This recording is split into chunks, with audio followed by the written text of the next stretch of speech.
Bom dia, queridos. As crianças podem subir. A liturgia ficou um pouquinho complicada hoje. Bom dia, bom dia. Bom dia a todos.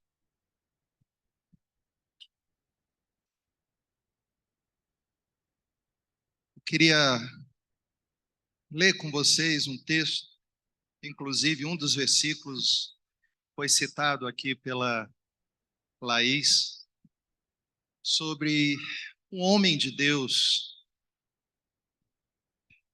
que ele deixou uma profunda marca no seu tempo e para as demais gerações. Esse homem foi João Batista. E eu queria ler com vocês o texto do Evangelho de Lucas, a partir capítulo 7, a partir do versículo 18, que diz: Todas estas coisas foram referidas a João, o Batista, pelos seus discípulos. E João, chamando dois deles, enviou-os ao Senhor para perguntar: És tu aquele que estava para vir, ou havemos de esperar outro?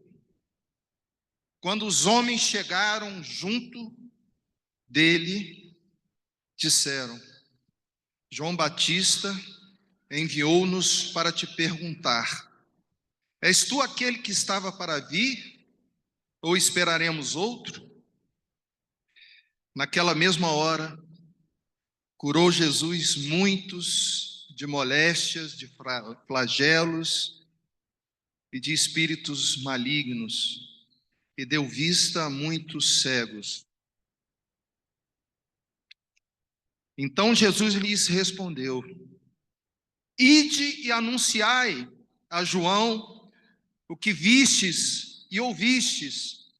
Os cegos veem, os coxos andam, os leprosos são purificados, os surdos ouvem, os mortos são ressuscitados, e aos pobres anuncia-se-lhes o evangelho. E bem-aventurado é aquele que não achar em mim motivo de tropeço.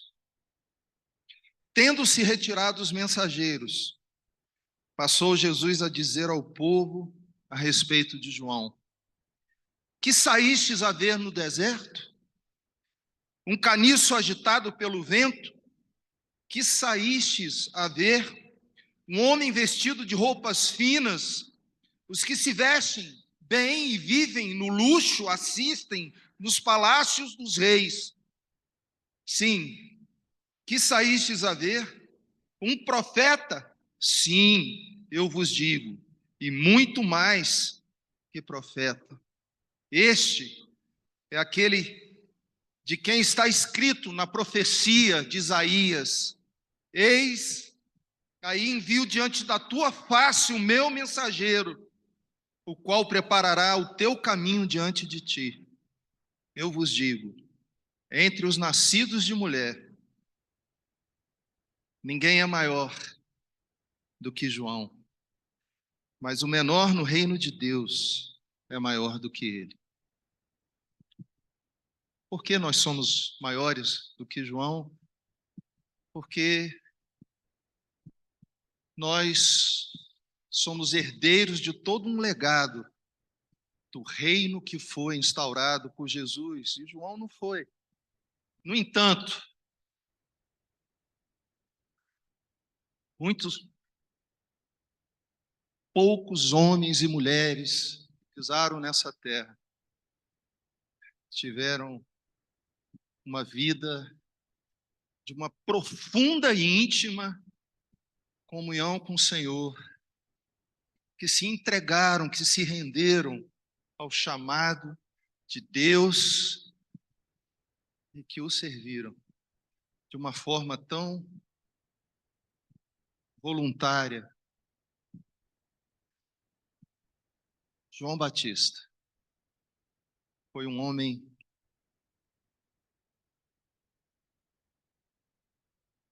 usado pelo Senhor. Queridos, como João Batista, na Bíblia, há alguns homens e algumas mulheres que o exemplo, que a história, que os feitos, que as palavras, que as condutas, elas nos impactam. Essas pessoas que foram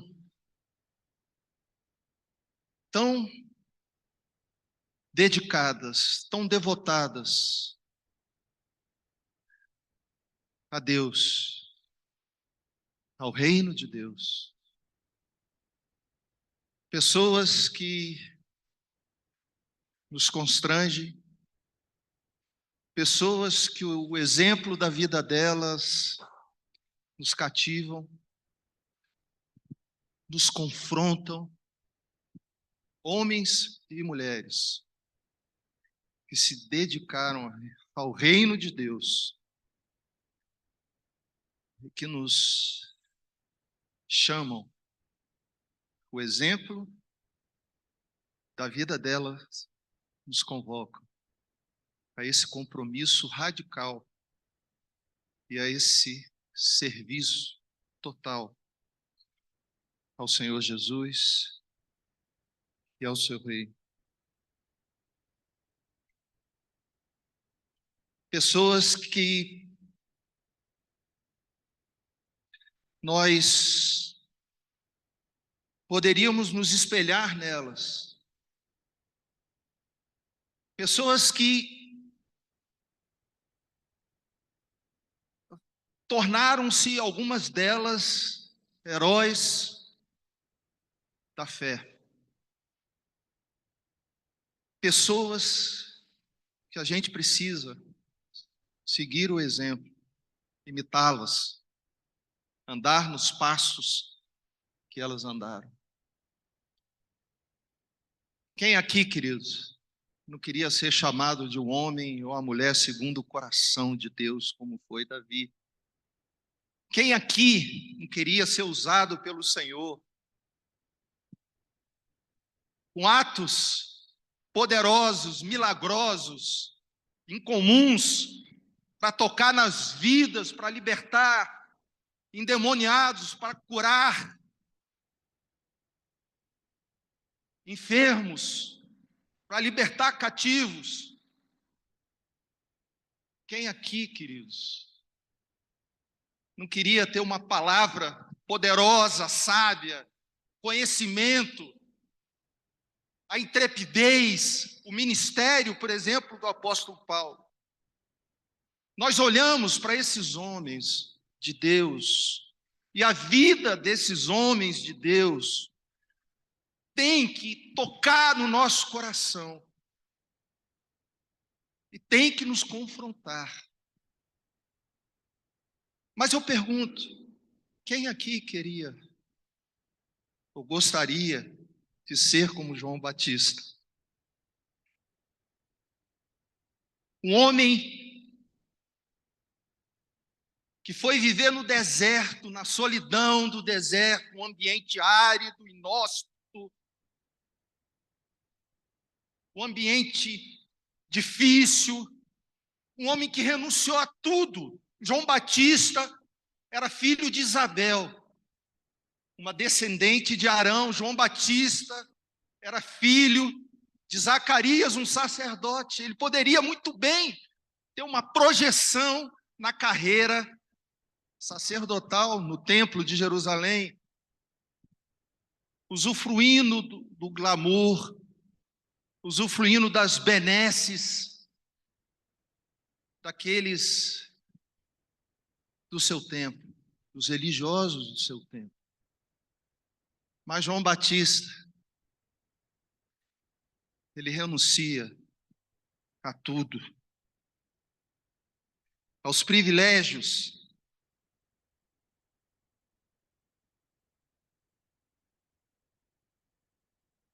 João Batista, ele rompe com aquele ambiente ritualista e de espiritualidade artificial, e ele vai trilhar um caminho radicalmente diferente dos religiosos da época dele, dos fariseus, dos saduceus, dos levitas, daqueles que estavam aliançados com o poder político de Roma. João vai para o deserto, porque ele tinha recebido o chamado do Senhor para ser o precursor, o arauto do Messias que havia chegado, e o reino de Deus havia chegado com o Messias. Queridos,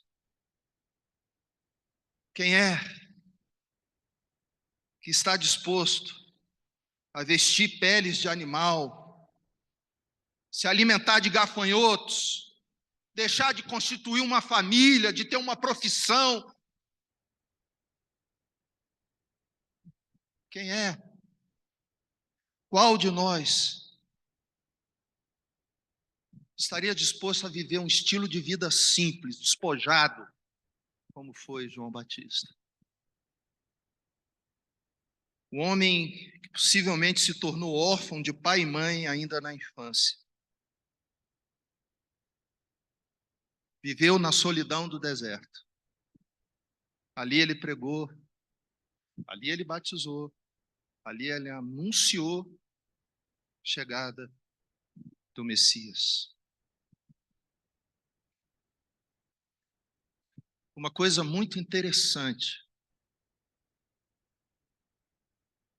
dos dias de João Batista era que os judeus tinham uma expectativa grande da chegada do Messias. O Messias tão esperado.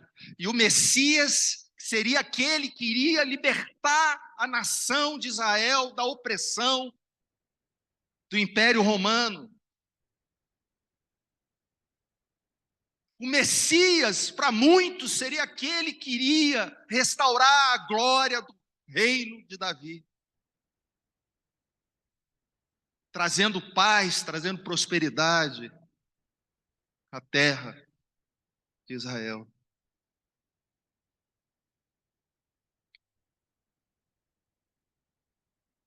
Inclusive, muitos pensavam que João Batista fosse o próprio Messias. O texto do Evangelho de Lucas, no capítulo 3, no verso 15, diz: os judeus enviaram a João Batista de Jerusalém sacerdotes e levitas para lhe perguntarem: quem és tu? Mas João nega que ele fosse o Messias. Eu não sou o Cristo. E ele, citando a profecia de Isaías, ele fala: eu sou a voz do que clama do deserto, endireitai o caminho do Senhor. João Batista sabia, ele tinha plena convicção que o ministério dele era tão somente para apontar para o Messias, Jesus. E que Jesus viria para instaurar o reino de Deus, um reino em que as pessoas precisavam de uma tomada de decisão pessoal que as conduziria a uma transformação e a um redirecionamento de toda a vida. Em outras palavras, arrependimento. Arrependei-vos. Era a mensagem que João Batista trouxe para aquele povo da sua época.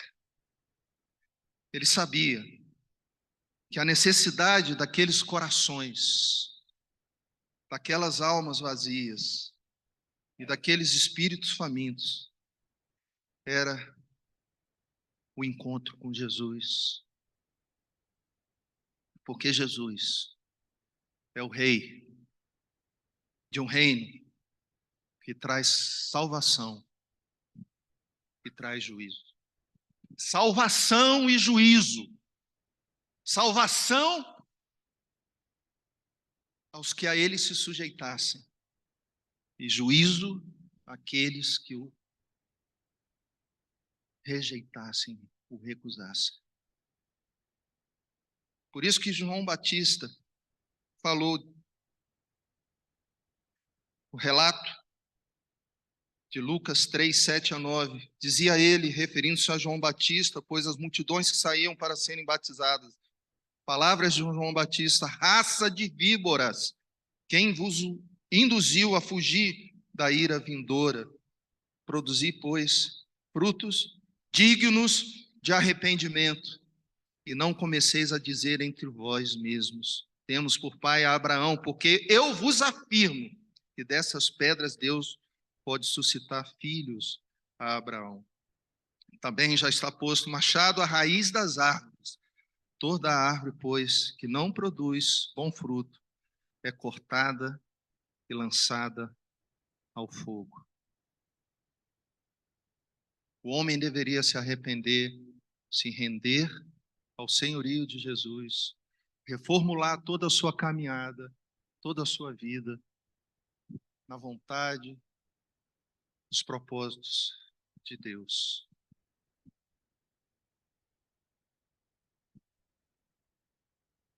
Quando eu olho para os nossos dias, meus irmãos, eu vejo, de certa forma, uma semelhança tão grande com os dias de João Batista. Esse ambiente religioso e moral no qual nós vivemos não é diferente dos dias de João Batista. Não é. Há uma religiosidade entranhada na vida, no coração das pessoas, uma religiosidade que leva as pessoas apenas a determinadas práticas e crenças, mas que não transforma profundamente o coração e a vida.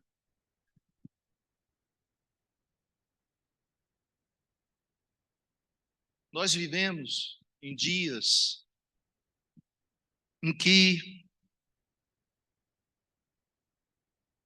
há uma profunda crise ética, moral, de valores, perversidade, maldade.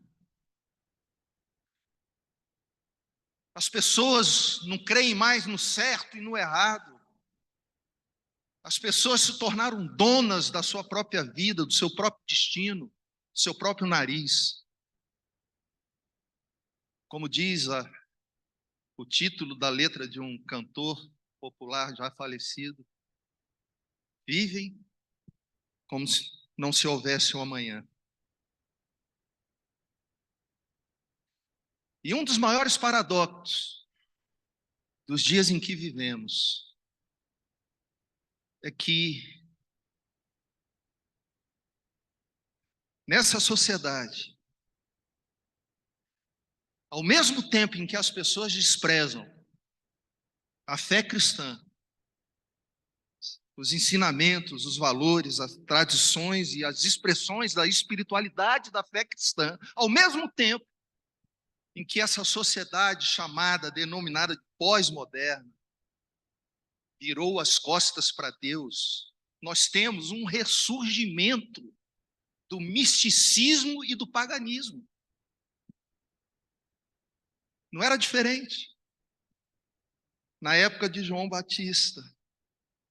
As pessoas abraçam valores místicos creem na doutrina da reencarnação, no karma, consultam cartomantes para preverem o seu futuro, procuram xamãs para consultarem os mortos, usam cristais para que alguma força positiva inunde aquele ambiente. As pessoas colocam incenso para trazer um ambiente espiritual positivo.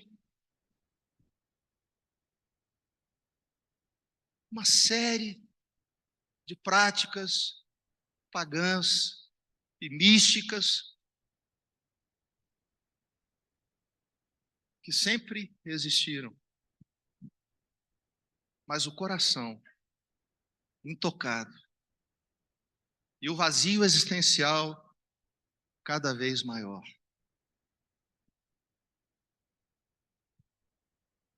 Eu acho que a gente poderia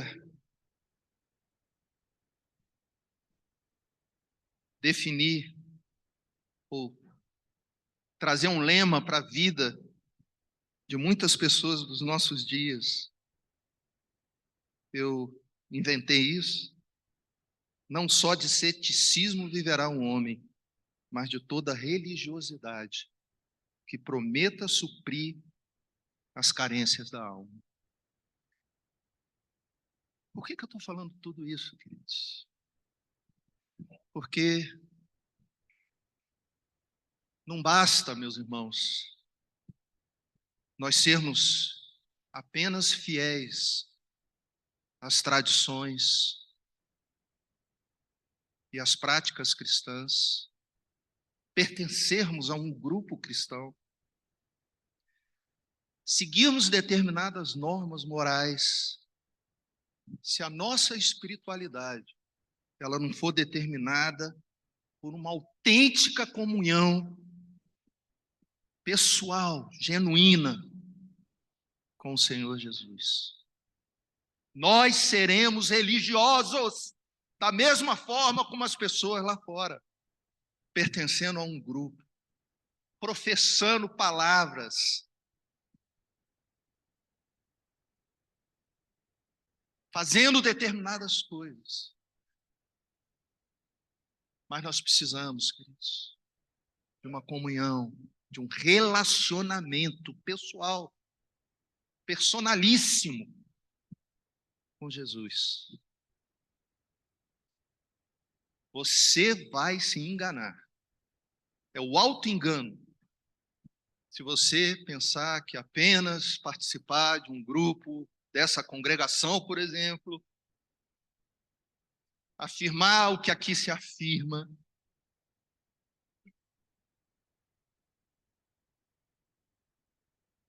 fazer algumas práticas, mas se a sua vida e se o seu coração não estiver comprometido com esse Jesus, e se não houver, paulatinamente, transformações na sua vida, é porque talvez, na realidade, você ainda está vivendo na religiosidade.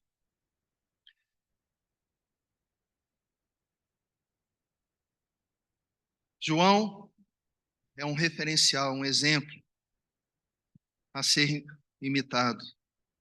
Pelo menos em alguns aspectos da sua vida e certamente na relação dele com o Senhor. Então, queridos, eu quero perguntar para vocês, para cada um de vocês, pegue essa pergunta e a faça para você mesmo. Você de fato se rendeu ao senhorio de Jesus? Todas as áreas da sua vida estão enquadradas na vontade e no propósito de Deus? O que significa tornar-se um cidadão do reino de Deus? Deste reino que traz salvação, mas também traz juízo. Você está conectado, firmado apenas a tradições, a um estilo de vida, a um grupo social, mas que não produzem essa transformação pessoal, um compromisso radical, serviço efetivo ao reino de Deus e, consequentemente, o torna um religioso? Você ainda luta por glória e por louvores dos homens? Lembre-se, João Batista recusou aquele glamour, a glória que os religiosos dos seus dias buscavam. Os fariseus, por exemplo, que ao jejuarem, tocavam trombeta, ao darem esmola e ao orarem, queriam ser vistos para serem glorificados pelos homens. Meu irmão, minha irmã, cuidado com o louvor dos homens. Cuidado com a glória. Cuidado com os elogios, porque tudo isso produz na gente a tentação do orgulho, da vaidade, da altivez. Nós, pelas nossas obras, pelos nossos feitos, mesmo em nome de Deus e pela causa de Deus, podemos ser confrontados com orgulho do nosso coração, porque na realidade não está convergindo para Cristo, mas sim para o nosso engrandecimento, para a nossa autoimagem. Cuidado, queridos, com essa tentação. É um perigo. Mas João Batista estava lá no deserto, pregando, batizando, anunciando a chegada do reino de Deus. Ele estava no deserto. Ele não estava no templo de Jerusalém, naquele ambiente pomposo.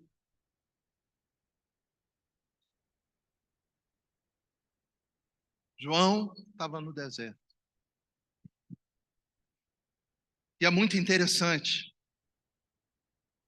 que exatamente no deserto, na tradição bíblica, é um lugar que evoca a fragilidade, a vulnerabilidade, a efemeridade da vida, a privação e a limitação da condição humana e também a oposição e a rejeição, a artificialidade da vida.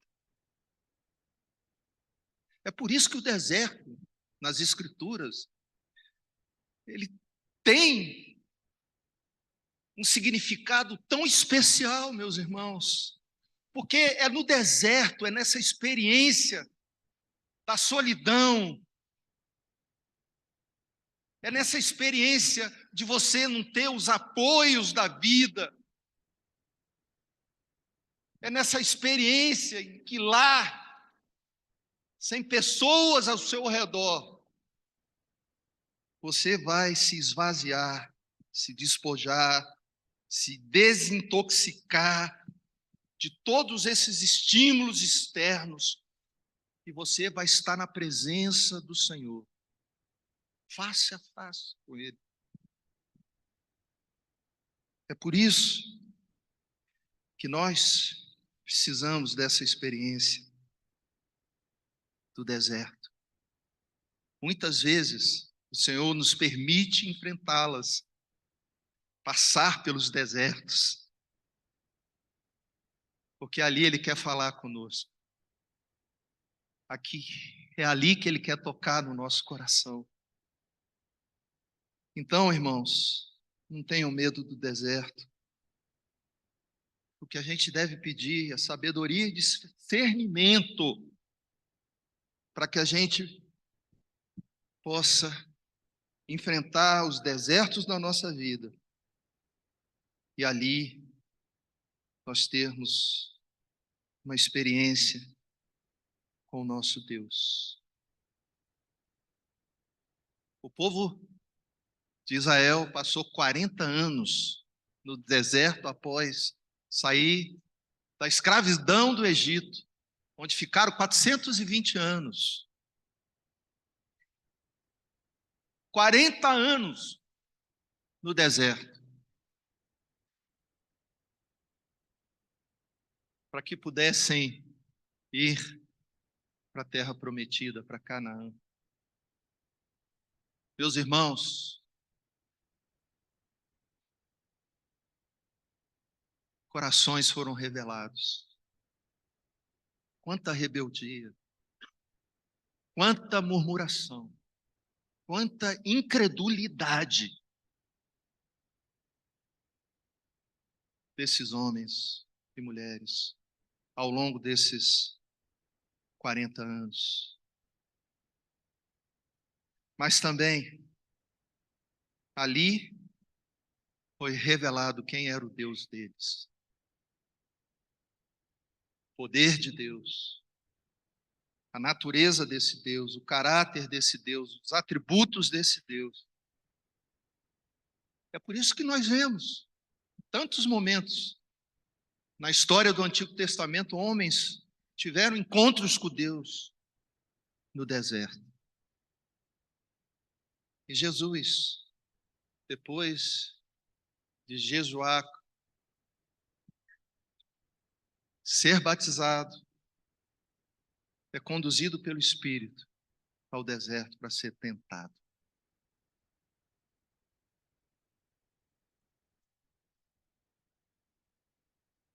Saiba que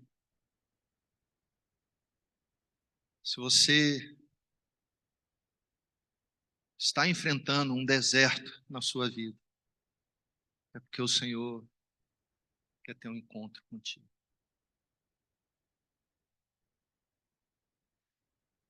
Tem um aspecto também muito interessante na história de João Batista,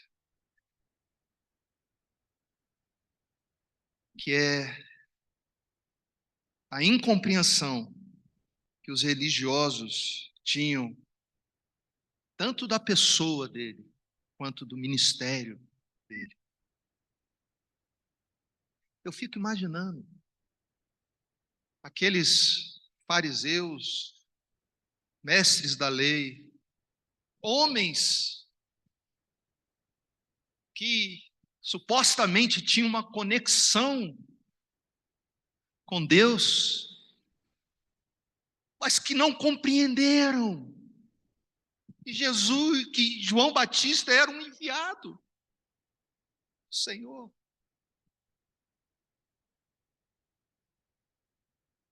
João foi zombado, chamaram João de endemoniado.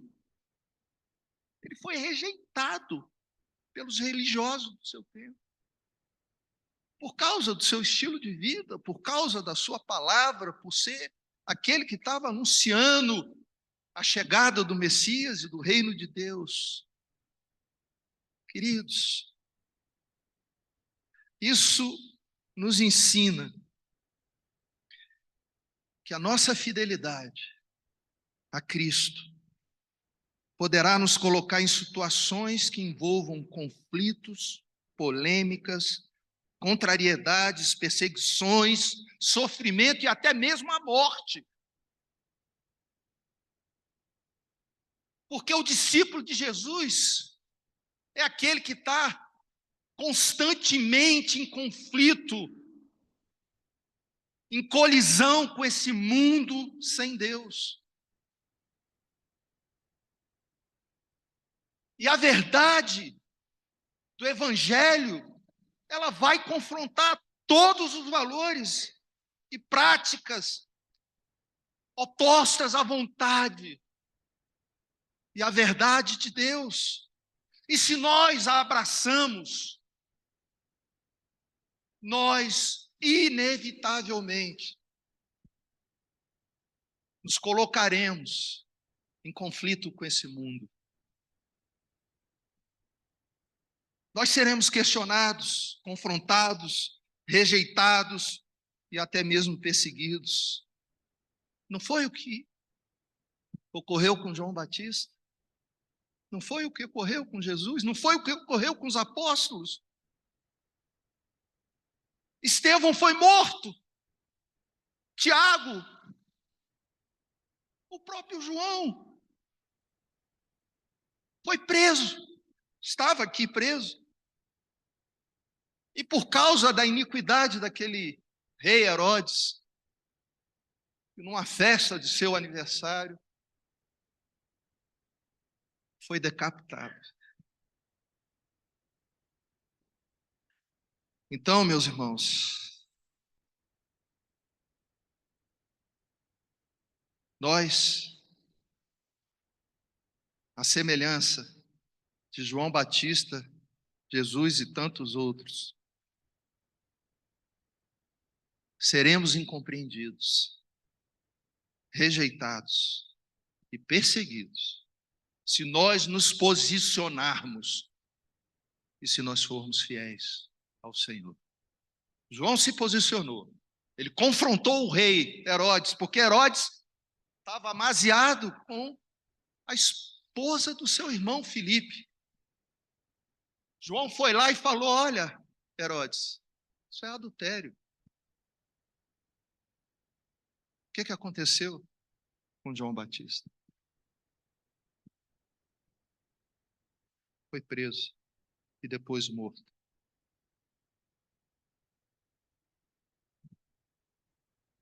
O que Jesus disse lá no Sermão do Monte?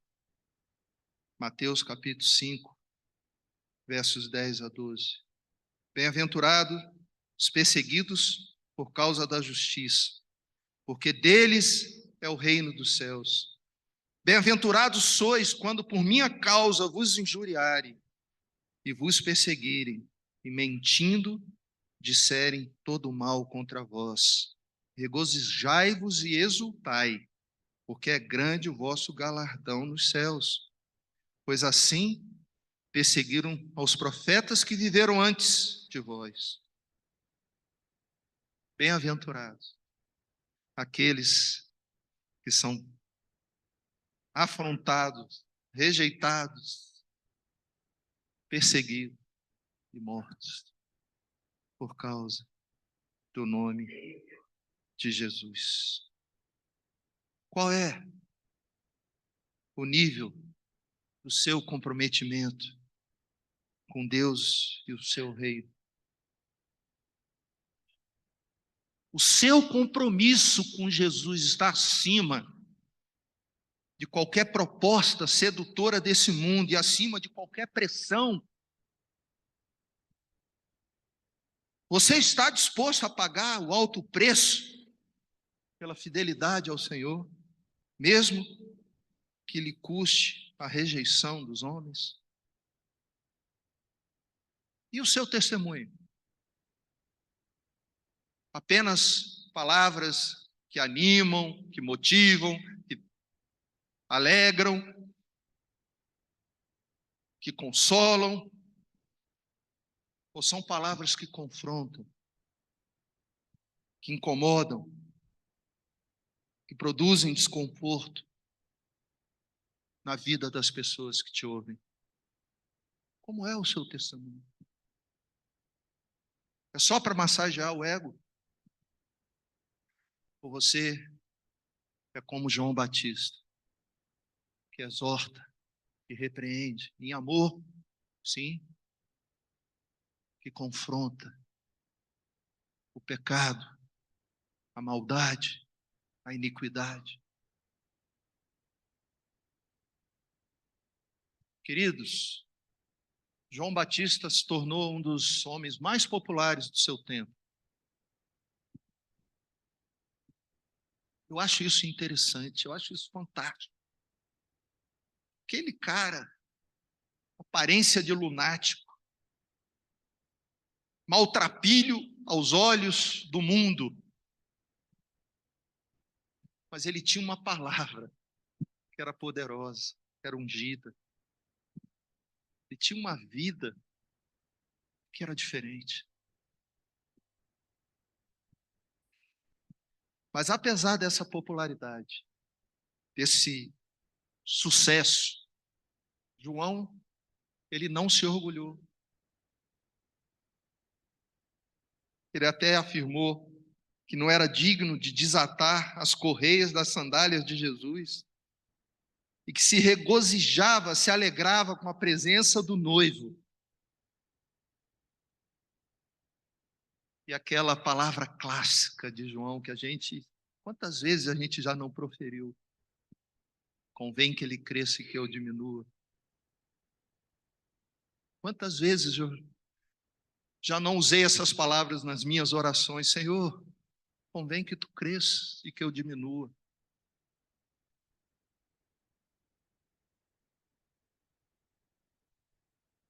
João sabia qual era a posição dele como servo. Tudo na vida dele. As obras, as palavras, pregação, serviço, testemunho, tudo tinha que convergir para a glória de Cristo.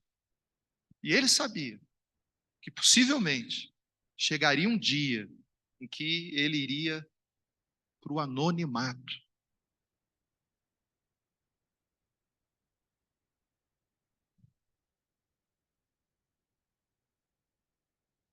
Perderia a popularidade, a atenção dos homens. Ele tinha consciência que Deus poderia prescindir dele a qualquer momento e usar outros vasos, outras pessoas, porque ninguém é insubstituível, meus irmãos. Eu não sou insubstituível, nenhum de nós é. Eu acho tão interessante quando Paulo, lá no capítulo 3 da primeira epístola à igreja de Corinto, Paulo, tratando de uma situação que havia ali, de divisão da igreja, porque uns achavam que o ministério de Paulo era mais proeminente, mais importante do que o ministério de Apolo. Paulo diz: quem é Paulo? E quem é Apolo? Apenas servos por meio dos quais vocês vieram a crer, conforme o ministério que o Senhor atribuiu a cada um. Eu plantei, Apolo regou, Deus deu o crescimento. Nós somos apenas servos, nada mais. O foco, queridos, não tem que estar em nós, mas tem que estar no Senhor Jesus. E por que isso é tão significativo para cada um de nós?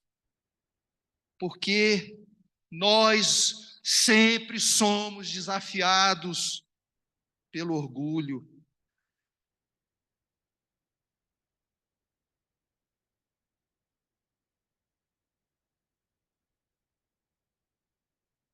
Nós somos confrontados pela sutil e sorrateira tentação do orgulho, da autoexaltação, do louvor próprio, por causa dos nossos feitos, das nossas obras, do nosso serviço a Jesus e a seu reino.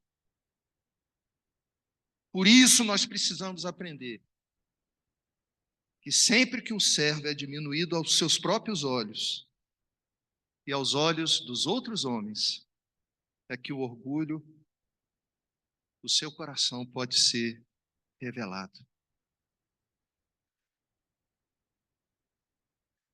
Você tem a consciência de que não passa de servo, e como servo, você está disposto a diminuir, a ficar na sombra, longe dos holofotes, a desistir de você mesmo, da sua própria glória, para que o nome de Cristo seja reverenciado, adorado, glorificado por meio do seu testemunho e do seu serviço? Ou você quer a primazia, ou você quer ser reconhecido pelos homens?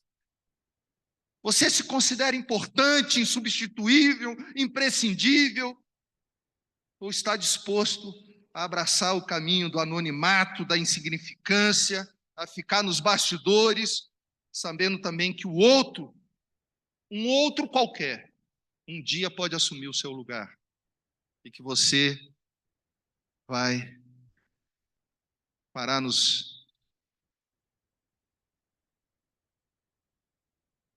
talvez no esquecimento, no anonimato.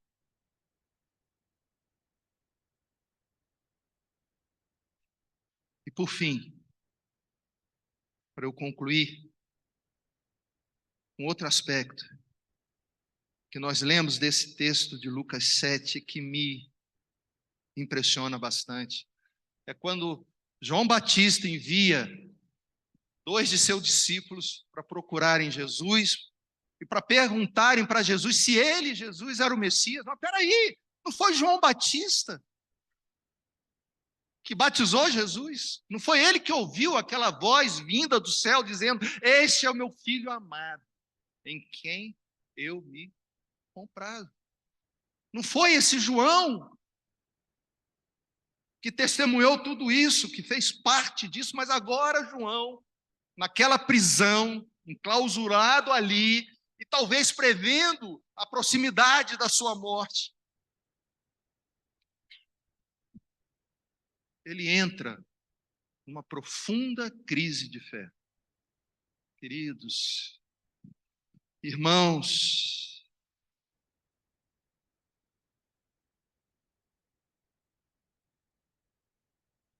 João ficou perplexo com a inação de Jesus.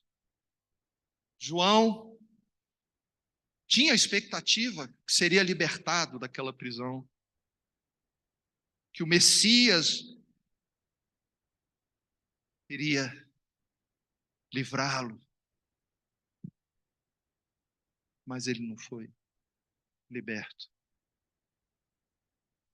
Ele foi morto. Qual foi a resposta de Jesus para os discípulos de João Batista?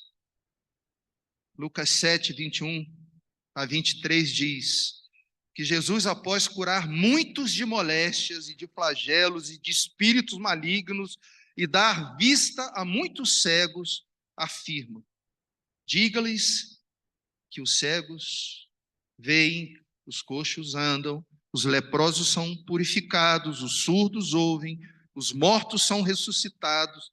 Diga a João que o evangelho está sendo proclamado aos pobres e recebido com alegria, e que homens e mulheres têm sido libertos e restaurados. Diga-lhe ainda, feliz é aquele que não se escandaliza por minha causa. Jesus, primeiramente, ele demonstra o poder soberano que ele tinha sobre as forças da destruição e da morte. E a seguir, ele recomenda aos discípulos de João que lhes dissesse aquilo que eles haviam testemunhado, Jesus fazendo ali, as obras que Jesus operou ali, curando, libertando, restaurando vidas. E por fim, que eles entregassem a João uma mensagem que exigiria dele uma confiança, que exigiria de João o exercício da fé. Ah, meus irmãos, a semelhança de João Batista, em alguns momentos da nossa vida, nós atravessamos situações em que parece que não mais compreendemos os caminhos soberanos do Senhor e que nós somos bombardeados por questionamentos e por sentimentos que vão desafiar a nossa fé. Nós nos perguntamos: onde está esse Deus? Onde está Ele? Cadê a ação dEle? Cadê o milagre dEle? Cadê a libertação dEle? Cadê o consolo dEle? Parece que esse Deus está ausente, distante, não ouve as minhas orações e clamores. Quantas vezes, queridos, eu não sei se você já viveu alguma experiência tão turbulenta na sua vida, em que você questionou a Deus, você se inquietou, a sua fé se abalou, a sua esperança se esvaiu, porque você não estava compreendendo os caminhos do Senhor. Você orou insistentemente e as respostas não vieram como você desejava. Você chorou, mas parece que Deus não o ouviu. Parece que ele estava distante, indiferente à sua realidade. Eu quero dizer para vocês, queridos, ou nós descansamos o nosso coração na soberania de Deus, crendo que esse Deus é o Senhor da nossa história, da nossa vida, e mesmo que não compreendamos os seus propósitos e os seus caminhos, porque, como disse o profeta Isaías, são mais elevados do que os nossos, seus pensamentos não são os nossos. Ou nós descansamos o nosso coração pela fé nesse Deus. E descansamos porque nós já experimentamos esse Deus, nós já experimentamos da bondade, da misericórdia, do amor dele na nossa vida. Quem aqui não o experimentou? Mas nos dias difíceis, muitas vezes nós nos esquecemos das ações de Deus em nosso favor nos dias tranquilos. Mas nós precisamos aquietar o nosso coração e confiar nesse Deus. Eu fico, queridos, imaginando, ali, na época de Jesus, Jesus indo de cidade a cidade, Jesus curando, libertando. Queridos, eu fico imaginando a frustração daquelas pessoas que se aglomeravam ao redor de Jesus na expectativa de que ele as fosse curar, as fosse libertar, porém, não foram. Muitas foram, mas será que todas foram? Pessoas que viram a manifestação do poder de Jesus e que desejavam e esperavam ser agraciadas com o mesmo favor que Jesus dispensara a outras pessoas. Mas não, elas não receberam a palavra, o toque restaurador daquele homem que operava milagres poderosos. Não obtiveram a bênção esperada. Por que não eu? Por que não meu filhinho? Afinal, bastava uma palavra, um toque dele. Queridos, imagine mães com bebês enfermos em seus colos, que logo iriam sepultá-las. Imagine crianças epilépticas que continuariam a enfrentar os ataques repentinos e violentos enquanto vivessem. Imaginem surdos, mudos, coxos, paralíticos que continuariam a mendigar na porta das cidades. Talvez idosos que ansiavam pelo toque redentor de Jesus. Mas não foram curados, nem todos foram alcançados pela mão poderosa de Jesus.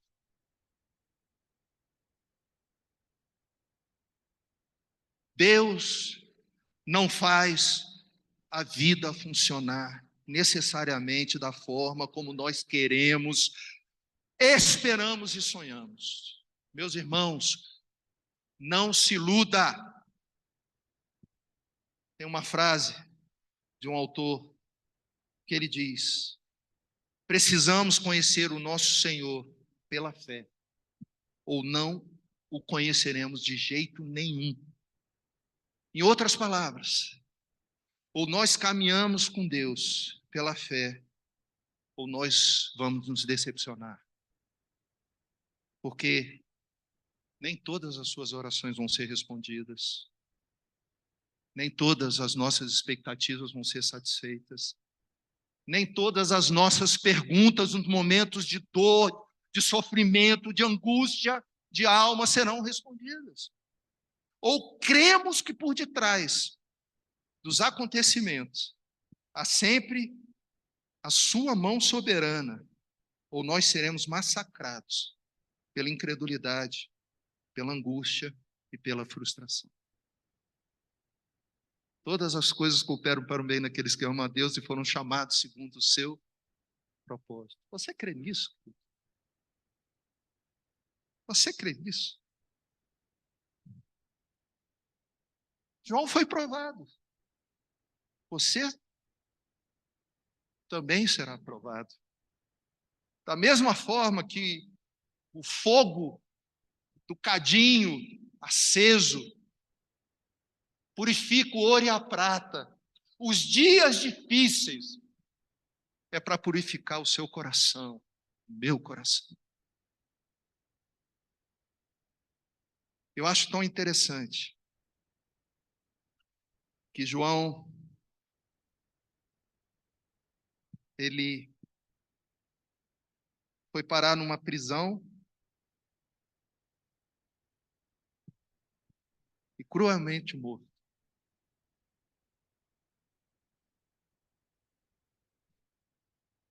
João foi provado. E nós também seremos provados. E nós seremos tentados nesses momentos de provação. Seremos desafiados a desconfiar e a desacreditar que o Senhor esteja trabalhando em nosso favor. Eis a questão, meus irmãos. O sofrimento tem o poder de nos provar, de revelar o nosso coração, de nos fortalecer a fé, ou ao contrário,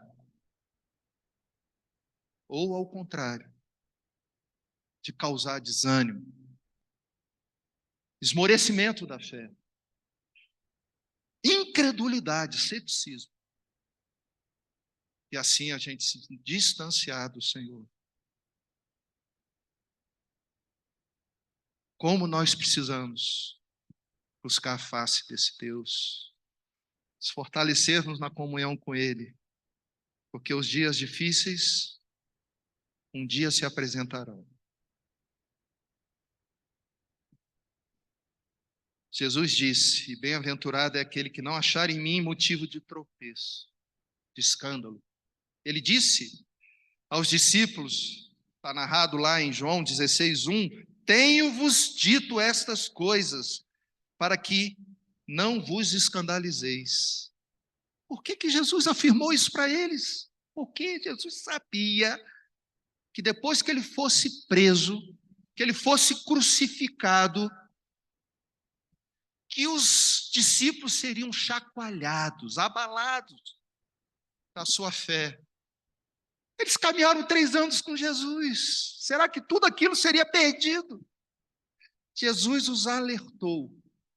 Olha, Pedro, você será peneirado.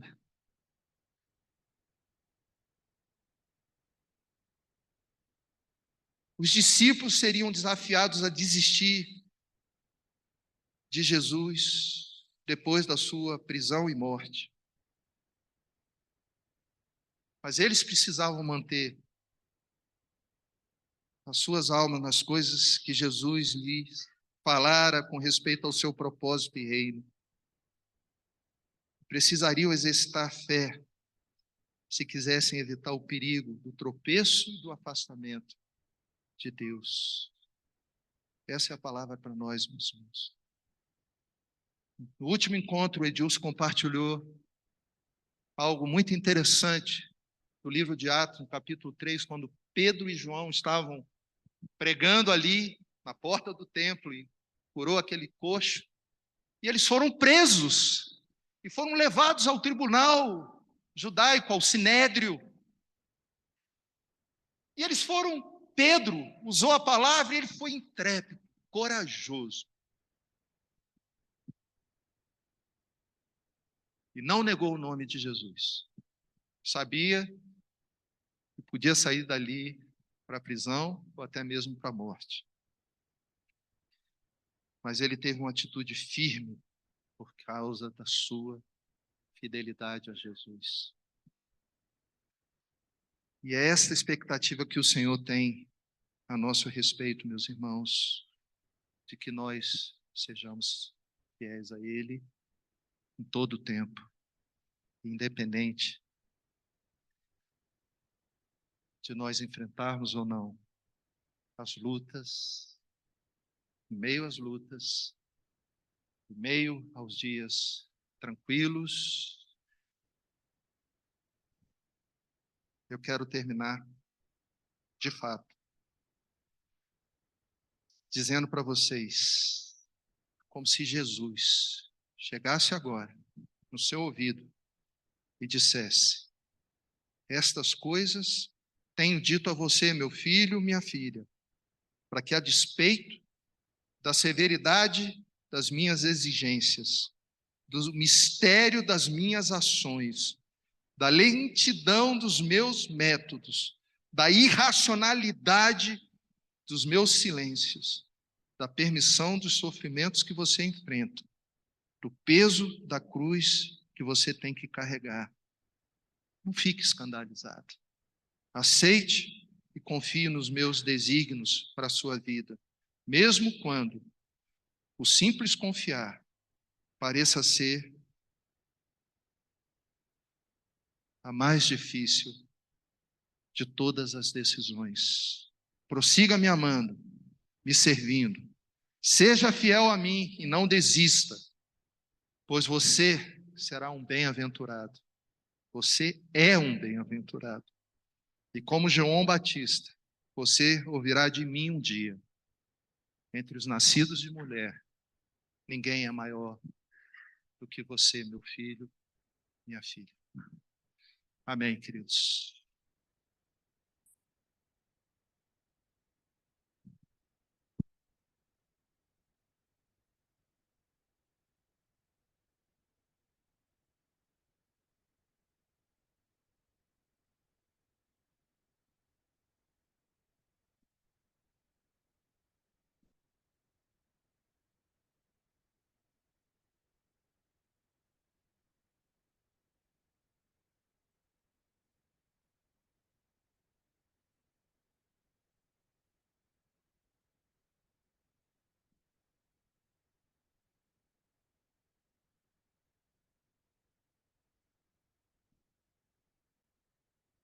Irmãos, enquanto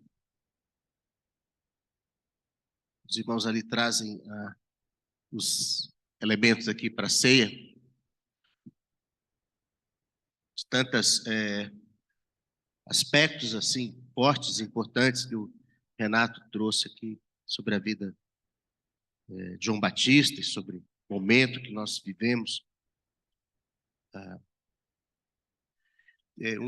Assim, logo no início me chamou bastante atenção, inclusive porque tem a ver com... O senhor tem me falado mais ou menos recentemente, enfim, esses dias, no outro final de semana, nós fomos a Goiânia para estar com a igreja lá, pastoreada pelo Edilson, enfim, e temos um encontro com alguns discípulos dele, depois o encontro geral. E lá no encontro menor, né, com os casais, Edilson, na verdade, eu não me lembro direito se ele pediu ou se eu tinha pensado em fazer isso mesmo, sobre o que compartilhar com aqueles irmãos ali, e eu resolvi contar um pouco a minha história, a história da minha conversão. E até Edilson falou: bom, eu ia te pedir isso mesmo, queria que você falasse um pouco isso. E daí veio a lembrança dessa música, Jesus Cristo Mudou Meu Viver, que ele acabou cantando lá com os irmãos no encontro geral, e acho que ficou na cabeça dele, porque ele insistiu com ela. Ficou, né, Edilson? Ficou. Porque você pode contar sua história de várias maneiras, cada um tem uma história, em vários momentos, mas Um ponto que para mim é decisivo, sempre eu volto a ele, é essa mudança que Jesus provoca quando o Batista convocava ao arrependimento, a mudança de mente, mudança de vida. Cada um talvez tenha aí uma maneira como isso aconteceu, mas quando eu olho para todos os anos já de caminhada, não dá para explicar a minha história de vida sem Jesus. Não dá para explicar. É porque ele vive. Se ele fosse só um personagem histórico, não teria como provocar a mudança que ele provocou na minha vida, na vida de outros. Porque em algum momento, aquele confronto lá, aquele chamado arrependimento, João Batista, em algum momento bate em cada homem e mulher. Em algum momento na vida aquilo acontece.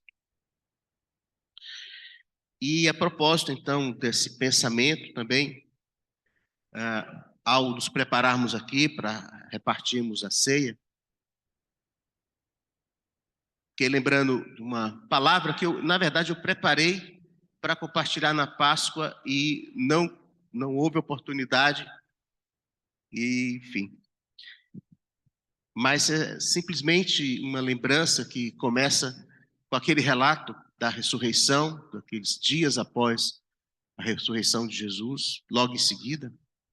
Um dos primeiros eventos é quando algumas mulheres vão ao túmulo e não acham mais lá o Senhor. E elas se encontram com personagens lá, anjos, como diz o Gilberto Pickering, provavelmente com o brilho desligado. Segundo o Gilberto, tem hora que o anjo liga o brilho. Aí dá aquela visão assim. Tem hora que ele desliga o brilho e parece um homem. As pessoas nem sabem que estão falando com o anjo. E elas falam com eles assim, pensaram que eram pessoas, homens, estavam ali por alguma razão, e disseram, nós estamos aqui muito aflitas, porque levaram o nosso Senhor, a gente não sabe o que fizeram com ele, com o corpo dele. E o anjo disse para elas, por que vocês procuram entre os mortos aquele que vive? Ele não está aqui, ele ressuscitou. E a grande proclamação da igreja, logo no início, ali no livro de Atos, é que Jesus Cristo ressuscitou. Esse Jesus que vocês crucificaram, disse Pedro, Deus o ressuscitou dentre os mortos. Ele vive. Encontro com Jesus Cristo vivo é a única coisa capaz de mudar a minha vida, a vida de qualquer um.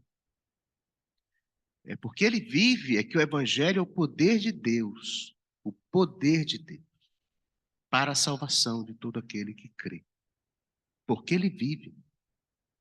E porque a sua graça é suficiente e poderosa para nos conduzir em quaisquer circunstâncias difíceis, nos dá força, alento, nas circunstâncias alegres, nos leva ao júbilo, ao louvor, adoramos.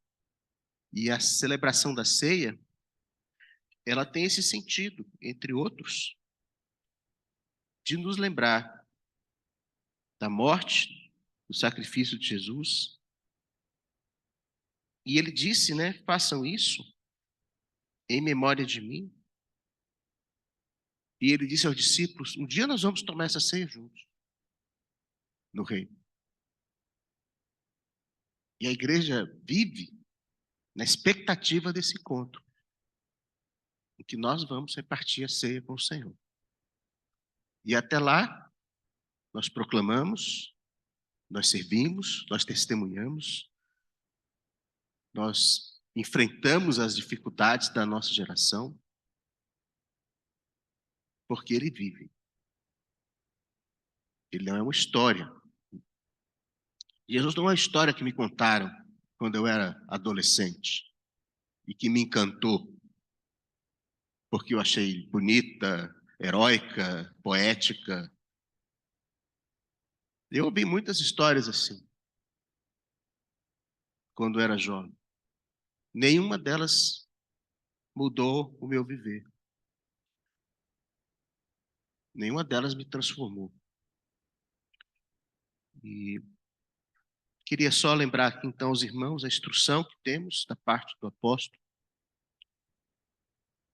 quando ele diz: pois recebi do Senhor o que também lhes entreguei, que o Senhor Jesus, na noite que foi traído, tomou o pão, tendo dado graças, partiu e disse: isto é o meu corpo que é dado em favor de vocês, façam isso em memória de mim. Da mesma forma, depois da ceia, ele tomou o cálice e disse: este cálice é a nova aliança no meu sangue. Façam isso sempre que o beberem em memória de mim. Porque sempre que comerem deste pão e beberem deste cálice, vocês anunciam a morte do Senhor, até que ele venha. Portanto, todo aquele que comer o pão ou beber o cálice do Senhor indignamente, será culpado de pecar contra o corpo e o sangue. Examine-se cada um a si mesmo, e então coma do pão e beba do cálice. Pois quem come e bebe sem discernir o corpo do Senhor, come e bebe para sua própria condenação.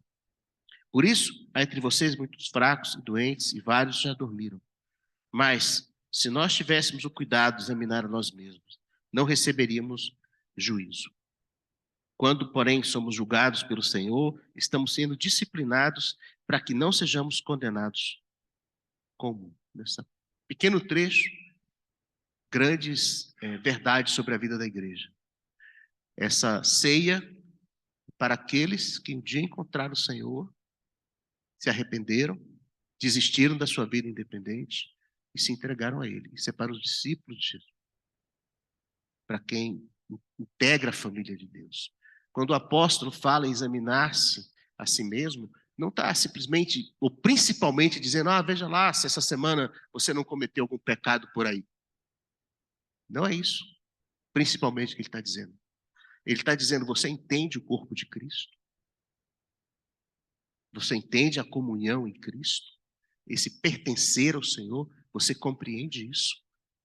É a sua realidade, a sua vida, como pregou aqui o Renato? E aí, meu caro, pode ser que você esteja alegre ou triste, animado, desanimado, atrapalhado, não muito atrapalhado. A questão fundamental é se você entende o corpo. A comunhão e essa aliança em Jesus. Porque isso aqui é graça. O último sacrifício foi feito na cruz. O último sacrifício foi feito na cruz. Isso aqui é graça. E porque é graça, ainda que nós tenhamos que passar por sofrimentos e provações, como também expressou aqui o Renato, elas fazem parte da manifestação da graça de Deus em nossas vidas. Por isso a igreja celebra mesmo quando sofre.